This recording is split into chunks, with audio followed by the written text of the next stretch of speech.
පාර්ලිමේන්තු මන්ත්‍රී වරප්‍රසාද කඩවීම පාර්ලිමේන්තු බලතල වරප්‍රසාද පන්තියේ භාෂණ සහ විවාද කිරීමේ නැතොත් කටයුතු වල නිතිවීම නිදහස් පිළිබඳ වරප්‍රසාද යටතේ උපලේඛනයේ කොටසේ 4 වන වගන්ති යටතේ මම මේ වරප්‍රසාද කඩවීම ප්‍රශ්න ඉදිරිපත් කරමි. විශේෂයෙන් මේ මාස අප්‍රේල් 4 5 යන දිනයන්හි ඉන්දියානු අග්‍රාමාත්‍ය ශ්‍රී නරේන්ද්‍ර මෝදී මැතිතුමා ලංකාවේ සංචාරයක් සඳහා පැමිණි අතර එහිදී ශ්‍රී ලංකාව සහ ඉන්දියාව අතර ගිවිසුම් 7ක් පමණ අත්සන් කළ බව මාධ්‍ය මගින් මාහට දැන ගැනීමට ලැබුණි. මීට පෙර චීනය සමගද ගිවිසුම් 70කට අධික ප්‍රමාණයක් අත්සන් කළ බව ගරු ජනාධිපතිතුමාද විදේශ අමාත්‍යතුමාද ප්‍රකාශ කරන්නට යෙදුණි. රාජ්‍යයක් විසින් කිසියම් රාජ්‍යයක් සමග අත්සන් කරනු ලබන ගිවිසුම් පිළිබඳ පාර්ලිමේන්තු මන්ත්‍රීවරුන් දැන ගැනීමේ පූර්ණ අයිතිවාසිකමක් තිබේ. මීට පෙර සිට රජයන් විසින් ජනතාව සහ පාර්ලිමේන්තුව වසන් කරමින් විවිධ රටවල් සමග අත්සන් කළ ගිවිසුම් නිසා රටක් ලෙස අපාට විවිධ අභියෝගයන්ට මුහුණ දීමට සිදු වූ පමණක් නොව පසුව පැමිණි රජයන්ටද මත්සන් කරන ලද ගිවිසුම් නිසා විවිධ අපහසුතාවයන්ට ලක්වන්නට සිදු විය. ඕනෑම රජයක් විවිධ රටවල් සමග ගිවිසුම් ගත වන්නේ අපේ මාතෘභූමිය ලෙස මිසක ජනාධිපතිවරයෙක් ලෙස හෝ පක්ෂයක් ලෙස හෝ ආණ්ඩුවක් ලෙස නොවේ. විශේෂයෙන්ම පාර්ලිමේන්තුවේ ආරක්ෂක උපදේශක කාරක සභාවේ සමාජික ලෙස මා වසර ගණනාවක සිට ක්‍රියා කරමි. ශ්‍රී ලංකාව සහ ඉන්දියාව අතර 1987 ඇති කරගත් ඉන්දු ලංකා ගිවිසුම නිසා ඇති වී තිබෙන හොඳ හෝ නරක පිළිබඳව සමාජයේ විටින් විට කතාබහට ලක් වී තිබේ. රටක් ලෙසද ඉන්දියාව අපේ අසල්වැසියා ලෙස අපට අසීරුතා ඇති වූ සෑම අවස්ථාවකම ඔවුන්ගේ සහයෝගය සහ ශක්තිය අප වෙත ලබා දී ඇතිවක් මෙන්ම අවුරුදු දහස් ගණනාවක් තිස්සේ ශ්‍රී ලංකාව සහ ඉන්දියාව අතර සහයෝගිතාවය මෙන්ම විසම්වාදයන් ඇති වූ අවස්ථා සහ ආක්‍රමණ ඇති වූ අවස්ථා තිබූ බව මේ රටේ ජනතාව ලෙස අප හොඳින් අධ්‍යයනය කර ඇත්තෙමු. අග්‍රාමාත්‍ය නරේන්ද්‍ර මෝදී මැතිතුමා සමග අනුර කුමාර දිසානායක ජනාධිපතිතුමා අත්සන් කරන ලද ආරක්ෂක ගිවිසුම කුමක්ද යන්න පිළිබඳව හෝ එහි අඩංගු කරුණු මොනවාද යන්න පිළිබඳව කිසිදු දැනුම්දීමක් හෝ සාකච්ඡාවක් පාර්ලිමේන්තුවේ ආරක්ෂක උපදේශක කාරක සභාවේ සාකච්ඡා කර නොමැත. ඉතිහාසයේ සිදු වූ ජාත්‍යන්තර මූල්‍ය අරමුදු සමග ශ්‍රී ලංකා රජය ඇති කරගන්න ලද ගිවිසුම් පිළිබඳව පාර්ලිමේන්තුවේ විවාදයක් ඇඳවා තිබූ අවස්ථාවේදී එම විවාදයේ පැවැත්වීමට නොහැකි වූයේ එවකට විපක්ෂ 나යක වූ සජිත් ප්‍රේමදාස මැතිතුමා සහ අනුර කුමාර දිසානායක මැතිතුමා ඇතුළු විවිධ පක්ෂ හා කණ්ඩායම් දිගින් දිගටම මේ ඇති කරගන්නා ලද ගිවිසුම් සභාගත කරන ලෙස ඉල්ලා සිටින නිසාය. කෙසේ වුවද වාසි සහ අවාසි යන දෙකම මත පදනම් වී ජාත්‍යන්තර මූල්‍ය අරමුදල සහ එවකට රනිල් වික්‍රමසිංහ රජය විසින් ඇති කරගන්නා ලද එකතාවයන් ක්‍රියාත්මක කිරීමට වර්තමාන රජයට සිදු වී තිබේ. මෙම රජයේ ජනාධිපතිවරණ සහ මහමැතිවරණ වේදිකාවල රනිල් වික්‍රමසිංහ විසින් ඇති කරගන්නා ලද ජාත්‍යන්තර මූල්‍ය අරමුදල එකතාවයන් වෙනස් කරමින් ණයතර සරකරණය පිළිබඳ විශ්ලේෂණයක් debt sustainable analysis ක්‍රියාත්මක කරන බව පැවසුවද අවසානයේ හුදු ප්‍රලාපයක් බවට පත්විය. අන්තර්ජාතික නීති අනුව රටවල් දෙක නායකයන් විසින් ඇති කරගන්නා ලද එකතාවයන් එම රටේ ව්‍යවස්ථාදායකයේ බහුතර බලයකින් සම්මත කරනු නොලැබුවහොත් එය රටවල නීතියක් ලෙස නොපිළිගන්නා බවට සිද්ධාන්තයක් පවතී. ඩුවලිසම් ලෙස හැඳින්වේ. ඉන් අදහස් වන්නේ ජාත්‍යන්තර වශයෙන් රාජනායකයන් අතර ඇති කරගන්නා ලද ගිවිසුමක් ඒ රටවල් තුළ බලාත්මක වන්නේ එම රටේ ව්‍යවස්ථාදායකයෝ විසින් එම ගිවිසුම් පිළිගන්නවා නම් පමණි. ඊට හොඳම උදාහරණය 1987 ජයා ජයවර්ධන ජනාධිපතිවරයා සහ රජීව් ගාන්ධි අග්‍රාමාත්‍යවරයා විසින් අත්සන් කරන ලද ඉන්දු ලංකා ගිවිසුම ශ්‍රී ලංකාව තුළ බලාත්මක කිරීම සඳහා ශ්‍රී ලංකාවේ පාර්ලිමේන්තුවේ 3/2 බලයකින් එය සම්මත කිරීම තුලින්. ඒ වගේම විශේෂයෙන්ම එවැනි කාර්යවකවානුවක් තුළ exchange of letters නැත්නම් විශේෂයෙන්ම තමන් අත්සන් කරපු ගිවිසුම් වෙනුවට ලිපි මගින් මේ සම්බන්ධව අදහස් හුවමාරු කර ගැනීම සිදු වී තිබේ. විශේෂයෙන්ම 1987 ඉන්දු ලංකා ගිවිසුම සම්බන්ධව ගත් කල අද අනුර කුමාර දිසානායක මැතිතුමා අත්සන් කරනු ලැබූ මේ ගිවිසුම වෙනුවට ඔවුන් ලිපි මගින් මේ සම්බන්ධවම මේ කාරණා සම්බන්ධවම අත්සන් කරන ලද ලිපි දෙකක් මා මේ අවස්ථාවේ හැන්සට් ගත කිරීමට ඔබතුමාගේ අවසරය ඉල්ලා සිටිනවා. ඊට රජීව් ගාන්ධි අග්‍රාමාත්‍යවරයා අත්සන් කළ ඉන්දු ලංකා ගිවිසුම තුළ ශ්‍රී ලංකාවේ බලාත්මක කිරීම සඳහා ශ්‍රී ලංකාවේ පාර්ලිමේන්තුව 3/2 බලයකින් එය සම්මත කිරීම තුලිනි. එසේම ආණ්ඩුක්‍රම ව්‍යවස්ථාව 157 වගන්තිය යටතේ ජාතික ආර්ථිකය සඳහා වැදගත් වන ජාත්‍යන්තර ගිවිසුම්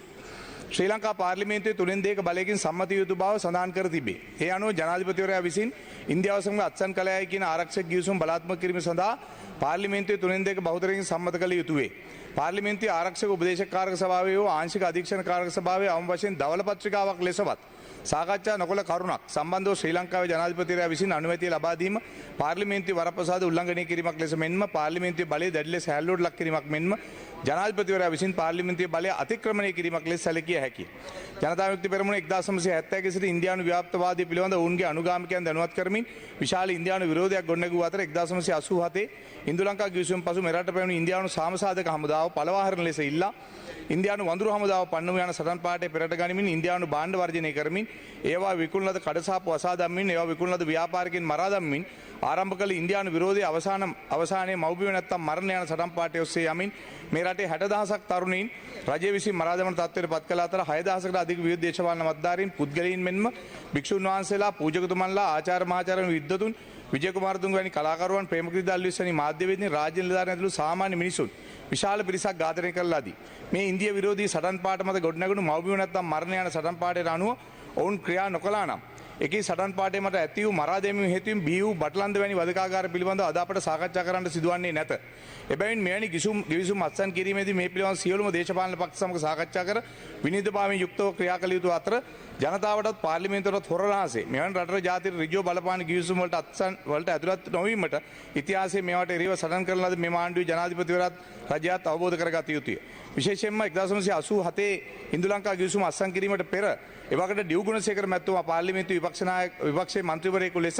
කැඳවමින් ජයා ජයවර්ධන මැතිතුමා විපක්ෂයේ සියලු පක්ෂවල අදහස් විමසමින් එයට අනුව කටයුතු කිරීම ගැන අපි මේ අවස්ථාවේ මතක් කරන්න මේක අවස්ථාවක් කරගන්නවා. මීට අමතරව විශේෂයෙන්ම ඇමරිකාව, ඉන්දියාව, ඕස්ට්‍රේලියාව සහ ජපානය යන රටවල් විසින් ඇතුළත් වී තිබෙන කොඩ් සංගමය නම් ඉන්දු පැසිෆික් සහයෝගිතා පිළිබඳ උපාය මාර්ග එකමුතුව සෑදී තිබෙන අවස්ථාවක එහි නායකත්ව දරන රටක් සමග මෙවැනි ආරක්ෂක ගිවිසුමක් ස්ථාපිත කිරීම තුළ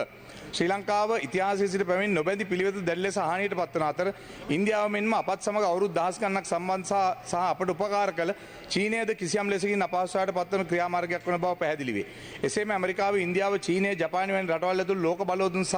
අනෙකුත් රටවල් සමග අප විසින් අඛණ්ඩව ක්‍රියාත්මක කරගෙන යන ලබන නොබැඳි පිළිවෙතකට දැඩි ලෙස හානිදායක විය හැකි තත්ත්වයක ශ්‍රී ලංකා නිදහස් පක්ෂයේ මාලකම්වරයා ලෙස මා දකින්නේ අපේ පක්ෂයේ නායකයෙකු වූ සිරිමාව බණ්ඩාරනායක මැතිණිය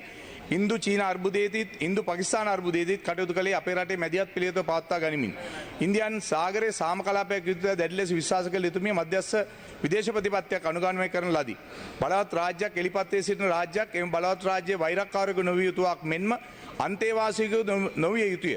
එදා නොබෙද ජාතීන්ගේ සංවිධානය ආරම්භ කරන අවස්ථාවේදී ලෝකයේ බලකඳුරු දෙකට බෙදී තිබුණද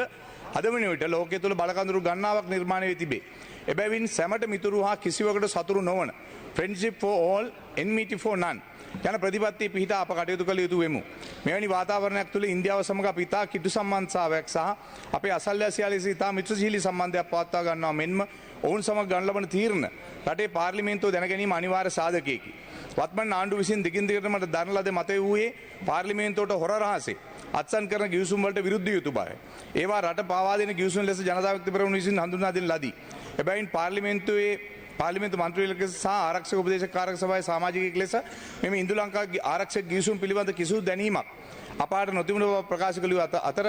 මේ පිළිබඳව දවල් පත්‍රිකාවක් හෝ සාකච්ඡාවට බඳුන් කරමින් සියලුම දේශපාලන පක්ෂ සමග යම් සාකච්ඡාවක් කරමින් මෙම ගිවිසුම් වලට එළඹුණේ නම් ඒ පිළිබඳව අපේ අදහස් ඉදිරිපත් කරමින් කටයුතු කරන්නට හැකියාව තිබුණි. කරු ජනාධිපතිතුමා විසින් 2023 අගෝස්තු 19 දින රණවිරු සංවිධානයේ අමතමින් රනිල් වික්‍රමසිංහ මහතා විසින් ඉන්දියාව සමග අත්සන් කළ ලද ගිවිසුමට අනුව ඉන්දියාව සමග විදුලි රැහැන් සම්බන්ධ වූ රටක්, ඉන්දියාව සමග තෙල් සහ ගෑස් නළ පද්ධති සම්බන්ධ වූ රටක්, ඉන්දියාව සමග මුදල් ලේකෙන් සම්බන්ධ වූ රටක්, ඉන්දියාව සමග සංස්කෘතික වශයෙන් සම්බන්ධ වූ ජනතාවක්, ඉන්දියාව සමග ගෝණින් ගොඩබිමින් මුහුදෙන් සම්බන්ධ වූ රටක් ඇතිවීම ප්‍රසසාගත බව ප්‍රකාශ කරමින් ජනාධිපතිවරණයේ අවස්ථාවේදීත් ඉතිහාසය තුලත් ඉන්දියානු ගිවිසුම් පිළිබඳ අති විශාල විවේචන ප්‍රමාණයක් ඉදිරිපත් කරමින් ඉන්දියාව සමග හෝ වෙනත් රටක් සමග විනීතභාවයකින් තොරව කිසිදු ගිවිසුමක් අත්සන් නොකරන බවට ජනතාවට පොරොන්දු ලබා දී ජනමතය ලබා පාලන බලය ලබාගත් එතුමාට හෝ වත්මන් රජයට ඉන්දියාව සමග ඔහුගේ මතයට අනුව යමින් ගිවිසුම් අත වෙන කිසිදු ජනමතයක් ජනතාව විසින් ලබා දී නැති බව වටහාගත යුතු වේ. ලේසම පෞගේ 1987 සිට මේ දක්වා ජනාධිපතිවරු 6 දෙනෙකු විසින් අවුරුදු 38ක් ඇතුළත මෙවැනි කිසිදු ගිවිසුමකට එක් නොවූ අවස්ථාවක මෙම රජය විසින් මෙවැනි ගිවිසුමකට අත්සන් තැබීම අපට විශාල රටට ජනතාවට විශාල ප්‍රශ්නයක් බවට පත් වී තිබේ. එවැනි ප්‍රකාශයක් කරමින් ඉන්දියාව පිළිබඳ මේ රටේ විශාල භීෂණයක් බවමින් ක්‍රියා කළ එතුමාම ඉන්පසු අපේ රටේ පාර්ලිමේන්තුවත් දේශපාලන පක්ෂ නායකයින් විද්වතුන් ආදීන් සමග කිසිදු සාකච්ඡාවක් නොපවත්තා මෙවැනි ගිවිසුම් අත්සන් කිරීම පිළිබඳව පුදුමයටත් වික්ෂිප්තභාවයටත් පත් වී සිටිමු. එබැවින් ඉන්දියාව සහ චීනය සමග අත්සන් කළ අය පවසන ගිවිසුම් පිළිබඳව දැනුවත් කිරීම සහ ඒ සම්බන්ධව ක්‍රියා කිරීමේ පාර්ලිමේන්තු මන්ත්‍රීවරුන්ගේ අයිතිවාසිකම් මෙම කරුණු පිළිබඳව ඔවුන්ගේ වසන් කිරීමට ක්‍රියා කිරීම උල්ලංඝනය වන බව වැඩිදුරටත් ප්‍රකාශ කරන අතර වහාම චීනය සහ ඉන්දියාව සමග ඇති කර ගන්නා ලද ගිවිසුම් සියල්ල පාර්ලිමේන්තුවේ සභාගත කරන ලෙසත් ඒ සම්බන්ධව පාර්ලිමේන්තුවේ ප්‍රමාණවත් විවාදයක් පැවැත්වීමට අවශ්‍ය කටයුතු සකස් කරන ලෙසත් ඉල්ලා සිටිමි. විශේෂයෙන්ම ගරු නියෝජ්‍ය කතානායකතුමනි දින 4කට පස්සෙත් තවමත් මේ සම්බන්ධව අපිට කිසිදු දැනුම් දීමක් සිදු වෙලා නැහැ. 14 එක ආවගන්තිය යටතේ ආණ්ඩුක්‍රම ව්‍යවස්ථාවේ මේ සම්බන්ධව තොරතුරු දැන ගැනීම පරිදි යටතේ ගන්න කියලා කිව්වත් ඇත්ත වශයෙන් අපිට ඒ සම්බන්ධව තවමත් අවශ්‍ය කරන කටයුතු ටික කරන්න බැරි තත්ත්වයක් පත් වෙලා තියෙනවා. ඒ නිසා මම විශේෂයෙන්ම ඉල්ලනවා ආණ්ඩුවේ අපේ සභානායකතුමාගෙනුත් අගමැතිතුමියගෙනුත් මේ සම්බන්ධව ප්‍රමාණවත් විවාදයක් පැවැත්වීමට අවශ්‍ය කරන කරුණු ටික කරුණාකරලා සභාගත කරන්න අවශ්‍ය කරන කටයුතු ටික කරන්න කියලා ඔබතුමාට ස්තුතිවන්ත වෙනවා ලබා දුන්න වෙලාවට. බොහොම ස්තුතියි.